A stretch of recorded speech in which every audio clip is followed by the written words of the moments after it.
Assalomu alaykum. Navbatdagi onlayn ma'ruzamiz ishtirokchilari, hurmatli tinglovchilar. Bugun sizning e'tiboringizga boshqaruv psixologiyasi doirasida boshqaruv psixologiyasining predmeti, maqsadi, vazifalari turkumidagi mavzusidagi ma'ruzamizni havola etamiz. Umuman mana shu boshqaruv psixologiyasi psixologiya sohasining alohida tarmog'i sifatida ijtimoiy psixologiyani faoliyat doirasida juda katta ijtimoiy hayotdagi ro'y beradigan boshqaruv rahbar tizimida menejer funksiyasiga taalluqli bo'lgan barcha muammolarni o'zida mujassamlashtiradigan, o'rganadigan soha hisoblanadi. Boshqaruv psixologiyasini bugungi kunda juda ham dolzarbligi, umuman jamiyat hayotida, boshqaruv tizimida zamonaviy rahbarlarni boshqaruv faoliyatiga tayyorlash doirasida bu fanning juda ham jamiyatdagi tutgan o'rni, mavqei hamda ahamiyati yuqori hisoblanadi. Harakatlar strategiyasining aynan birinchi yo'nalishi, birinchi masalasi asosan rahbar kadrlar masalasiga, rahbar kadrlarni tayyorlash, zaxiradagi rahbar kadrlar, mahalliy kadrlarni shakllantirish masalasiga e'tibor qaratilgan. Aynan mana shu masala bugungi O'zbekiston siyosatida, O'zbekistonni bugungi mana shu yangi hamjamiyatga qadam qo'yayotgan bir yangi davrida zamonga talabiga javob bera oladigan, iqtidorli bo'lgan, taniqli bo'lgan mahalliy rahbar kadrlarni shakllantirish va boshqaruv tizimini tubdan takomillashtirish ishlari aynan mana shu boshqaruv psixologiyasidagi ma'lum ilmiy nazariy masalalarga, muammolarga va bilimlarga borib taqaladi. Xususan bugun boshqaruv psixologiyasining predmeti nimadan iborat?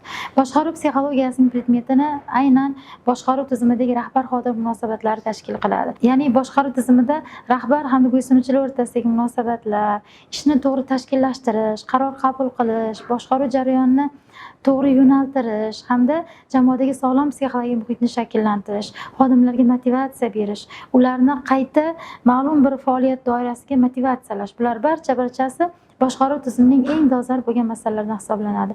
Zero boshqaruv tizimi qanchalik samarali yo'lga qo'yilar ekan, boshqaruv tizimi qanchalik to'g'ri tashkillashtirish bilan amalga oshirilar ekan, demak bu yerda o'ziga xos natija, samaradorlik ko'zda tutiladi. Shuning uchun har doim har bir jamiyatda, har bir sohada boshqaruv faoliyatiga berilayotgan e'tibor, boshqaruvchining salohiyati, iqtidori, o'ziga xos yondashuvlari hamda boshqarilayotgan jamoaning ichki tabiatdan kelib chiqib, ularga ta'sir etish mexanizmlari alohida faktor sifatida o'rganiladi.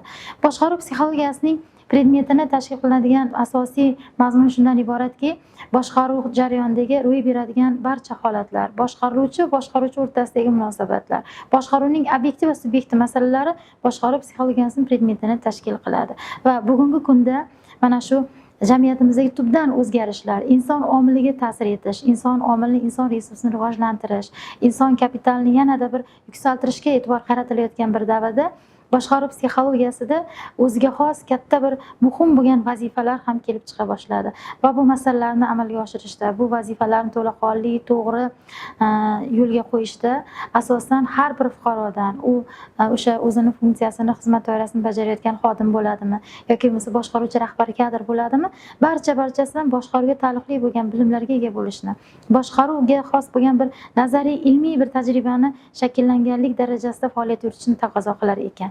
Demak, bugun boshqaruv psixologiyasida quyidagicha vazifalar ko'zda tutilgan va mana shu vazifalarning ijrosi bevosita boshqaruv psixologiyasidagi bilimlarga borib ulanadi, taqaladi.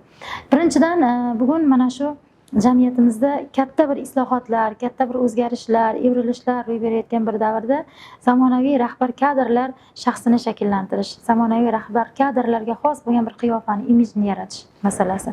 Ya'ni bugun zamonaviy rahbar kadrlar deganimizda har tomonlama keng dunyoqarashga ega bo'lgan, saviyaga ega bo'lgan, amaliy tajribaga ega bo'lgan, insonni ruhiy psixologik omillarni inobatga ola oladigan, o'zidagi kreativlik bilan, innovatsiya bilan, yangiliklar bilan jamiyat hayotida tubdan o'zgarish qilishga qodir bo'lgan shaxslarni bevosita biz menejer sifatida, rahbar sifatida, yetakchi sifatida ko'rgimiz keladi va bularni mana shu funksional holat bilan baholashga biz harakat qilamiz. Ikkinchidan esa aynan mana shu boshqaruv tizimini to'g'ri tashkillashtirish, samarali boshqarishni nazarda tutilayotganda asosan o'sha jamoani yoki bo'lmasa boshqaruvchi insonlarni ichki imkoniyatlarini inobatga olgan holda ularni funksional vazifalarini belgilash ularga. Ya'ni bajaradigan vazifalarini, qiladigan ishlarini ularning imkoniyat doirasidan, psixologik imkoniyat doirasidan, fiziologik imkoniyat doirasidan hamda aqliy imkoniyat doirasidan kelib chiqib to'g'ri taqsimot qilish masalasi. Bugun inson resursi, inson kapitali xilma-xil. Har bir inson o'ziga xos ma'lum bir qirrasi, ma'lum bir o'ziga xos bir yondashuvlari, ichki dunyosi, ichki resursi bor. Lekin mana shu resurslarni to'g'ri anglay olish, ana shu resurslardan to'g'ri foydalana olish va ularni to'g'ri realizatsiya qilish boshqaruvchi rahbar uchun eng bir muhim bo'lgan belgilardan, muhim bo'lgan bir jihatlardan biri hisoblanadi. Va yana bir muhim vazifalardan biri bugun boshqaruv psixologiyasini rahbar xodim o'rtasidagi munosabatlarda o'zaro tushunishni, o'zaro umumiylikni, idrokni shakllantirish. Ya'ni qanchalik rahbar xodimni, xodim qanchalik rahbar faoliyatini, mas'uliyatini, undagi o'ziga xos bir zalvorni, vazifani his qilar ekan, demak bular o'zaro bir-birini tushungandagina ularning ishida natijadorlik, ularning ishida yakun va o'ziga xos bir yaxshi kutilgan natijalar bo'ladi. Va buning uchun esa o'sha muloqotda bir-birini tushuna olish, bir-birini rejalarini, strategiyalarini anglay olish uchun o'zaro til topish imkoniyati paydo bo'lishi kerak.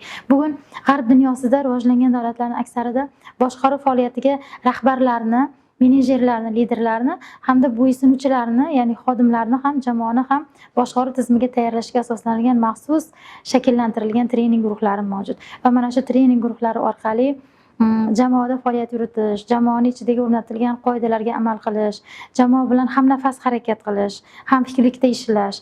Ya'ni buni psixologiyada affiliatsiya motivatsiyasi deyiladi. Affiliatsiya motivatsiyasi degani birlik hissi, jipslashish hissi.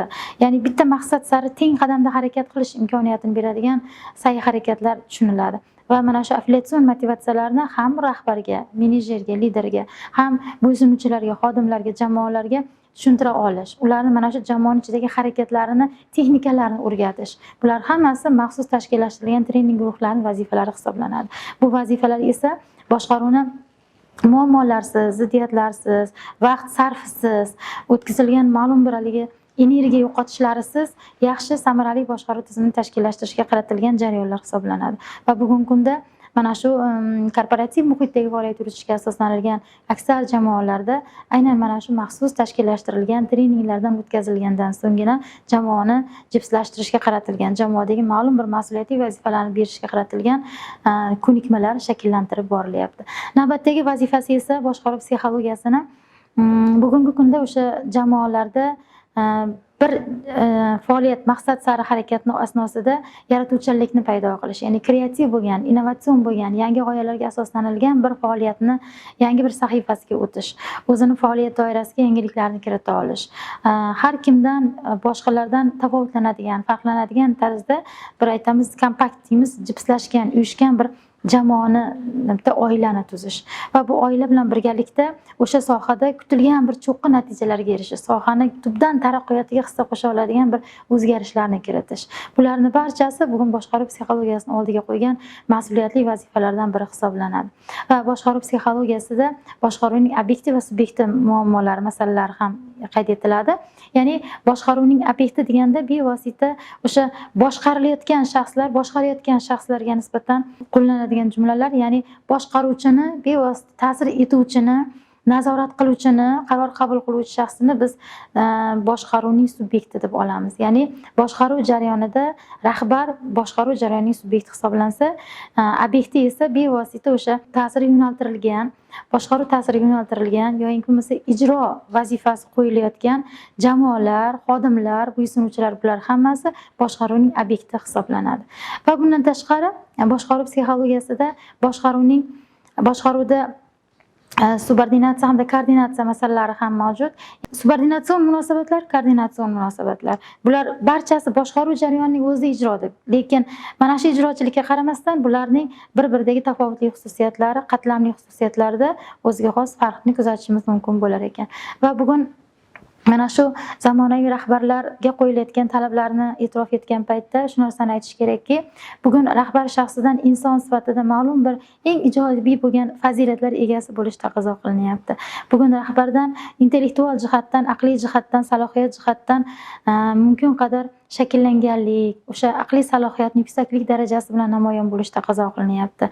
Va eng asosiysi bugun rahbarda o'sha fidoyilik, yurakdan bir, qalbdan bir o'zini faoliyatiga nisbatan yondashuv, o'zini faoliyatini tashkillashtirishda jonbozlik ko'rsatish, ibrat namuna bo'la olish, shaxsiy hayotida bir boshqalarning ko'zida bemalol bir etalon bo'la oladigan darajada namunani ko'rsatish va o'zini faoliyat doirasida eng mukammal bo'lgan professional bir kompetensiyalari bilan, bilimlari bilan o'zgalardan ustunlik hissida, ya'ni o'sha sohasini eng bilimdoni bo'lish, sohasida yuzaga kelayotgan amaliy bo'lgan, nazariy bo'lgan barcha bir muammolarni shunaqangi bir qisqa lo'nda tezkorlik bilan hal eta oladigan darajadagi bilimga, tajribaga ega bo'lish taqozo qilinyapti. Demak, bugungi kunning rahbari ham shaxsiy sifatida ibrat bo'la olishi kerak, ham kasbiy sifatda ibrat bo'la olishi kerak, ham o'zidagi ma'lum bir insoniy fazilatlari bilan, tarbiyasi bilan, o'zidagi bir tashqi qiyofa bilan, ma'naviyat bilan o'zgalarda bir ibrat bo'la oladigan darajada bo'lishi kerak.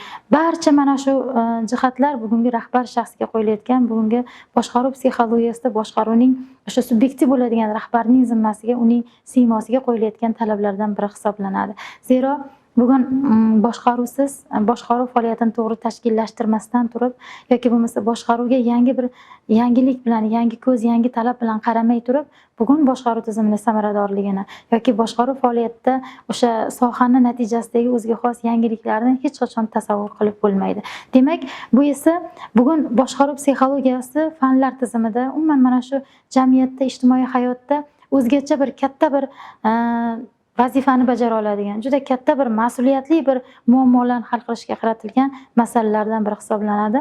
Buni respublikamiz miqyosida tez-tez tashkillashtirilgan, xalqaro bo'lgan yoki respublika miqyosida o'tkazilayotgan amaliy, ilmiy, nazariy konferensiyalarda, davra suhbatlarida yoki qator bo'layotgan o'sha debatlardagi ko'tarilayotgan masalalarda ham e'tibor berishimiz mumkin. Ya'ni bugun boshqaruv tizimini to'g'ridan to'g'ri yangidan isloh qilish, boshqaruv tizimini tubdan takomillashtirish, boshqaruv tizimida rahbar-xodim munosabatlarini yangi bir talablar bilan tashkillashtirish masalalari jamiyatning turli xil sohalarida, turli xil fan doiralarida muhokama qilinayotgan, o'rganilayotgan masalalardan biri hisoblanadi. Bugungi boshqaruv psixologiyasining predmeti, maqsadi, vazifalari doirasidagi sizning e'tiboringizga havola qilayotgan asosiy masalalar, asosiy muammolar shundan iborat edi. Gapimizning yakunida prezidentimizning bugun zamonaviy rahbarlarga qo'yilayotgan, aytilayotgan bir talablar bilan yakunlamoqchi edim. Bugungi kundagi rahbar o'zidagi shijoat bilan, o'zidagi bir ichki intilish bilan, yuqori potensial bilan hamda o'zidagi bir hech kimga o'xshamaydigan bir an'anaviy bir yondashuvlar bilan o'zgalarga namuna bo'la olsagina, o'zidagi mana shu qirralarni ko'rsata olsagina rahbarlikka loyiq, liderlikka, yetakchilikka loyiq shaxs deb tan olinadi degan fikrlar bilan yakunlamoqchi edim. E'tiboringiz uchun rahmat, sog' bo'ling.